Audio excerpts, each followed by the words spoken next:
That's probably the most key misconception that you Yeah, hear across the board, because everyone starts looking at it as a more like, oh, you're like on a strict diet of some yeah, sort, essentially, for your finances, right? You can't do anything else. You have to cut out the carbs, meaning going out. You got to cut out, like they yeah, look at it in that sense.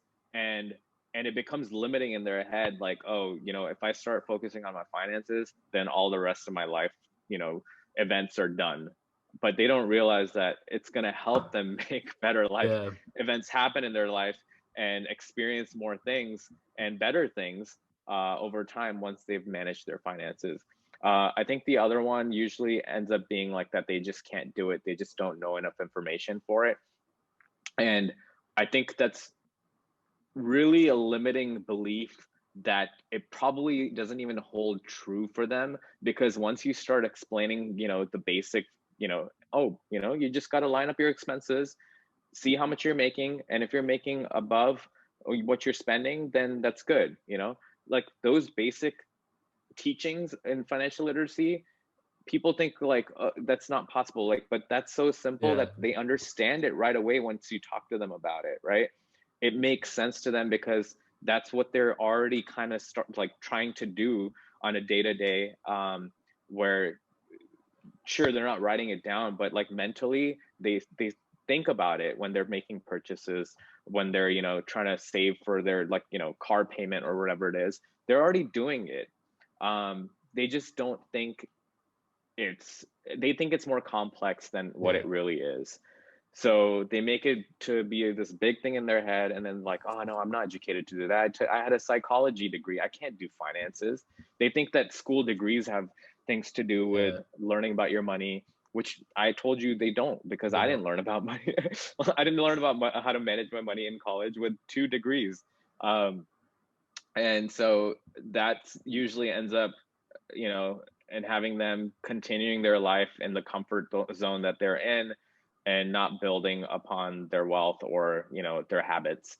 Trying to think what other one is a main one. I think it trickles down to like your family too sometimes, because if your family didn't do it, they didn't follow any of these habits, either they've done well for themselves, or they've just not done well at all. Yeah, So if they've done well for themselves without these money habits that aren't trickling down to the kids, then they think like, oh yeah, I don't need to do that. My dad made it. Like, he didn't do any of this BS that you're telling me to do, right? Like, I don't need to create a budget and try to like, mark all my expenses down. Like, who has time for that? I just want to make money. They don't realize, like, sure, they've figured out how to make money now, but how do you keep that money? That's the important part, yeah, right?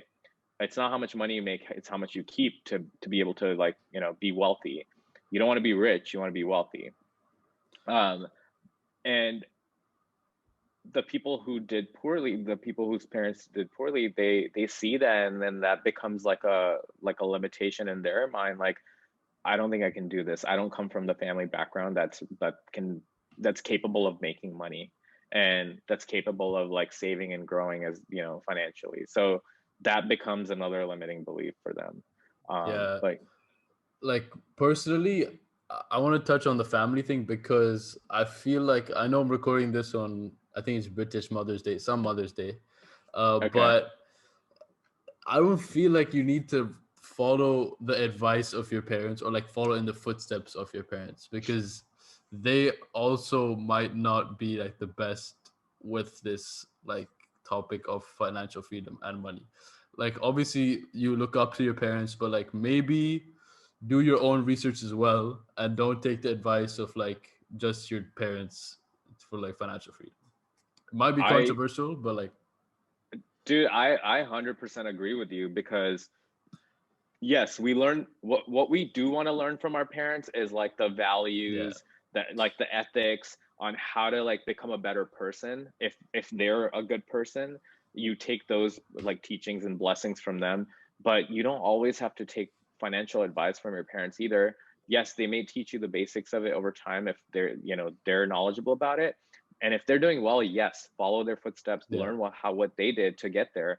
But if they're just living an average life or whatever it is, and you want to do much better than that, then follow and read and like look at videos of people who have been successful.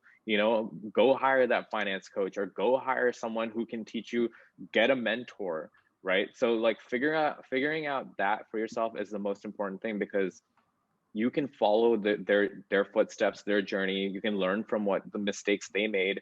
How can you accelerate your growth by following someone who's already successful, right? Yeah. That becomes the ultimate key. So like, I mean, we read books of all these different people that have given great financial advice.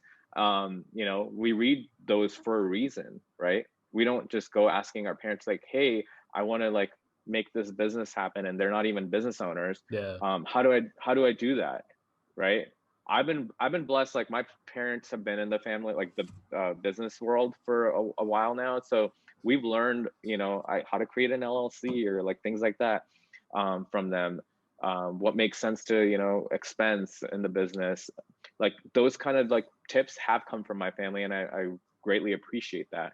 But my parents aren't rich. I don't go asking them for like investment Yeah. advice and things like that.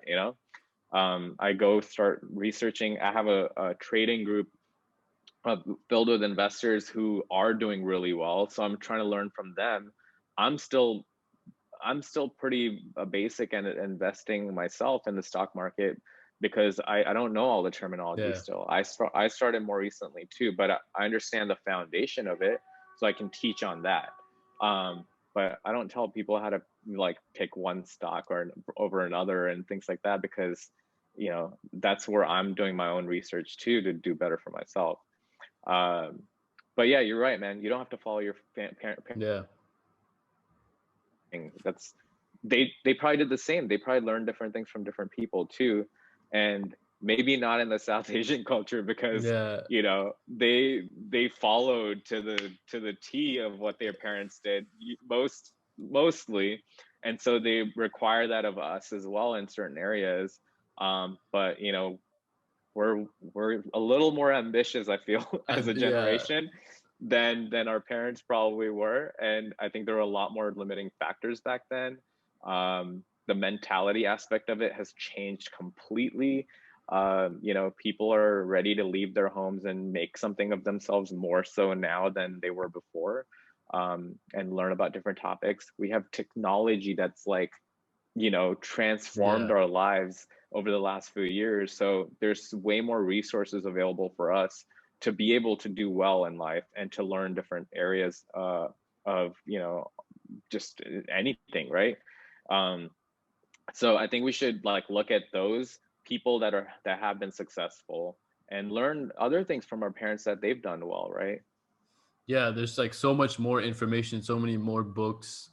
And it's not just about reading the book, it's also about taking action from reading the book, which is what like a lot of people don't really do. Like, I just read this book, but I'm not going to do anything about it, which is frustrating to hear, but you need to do something about it. And that's really important. Yeah.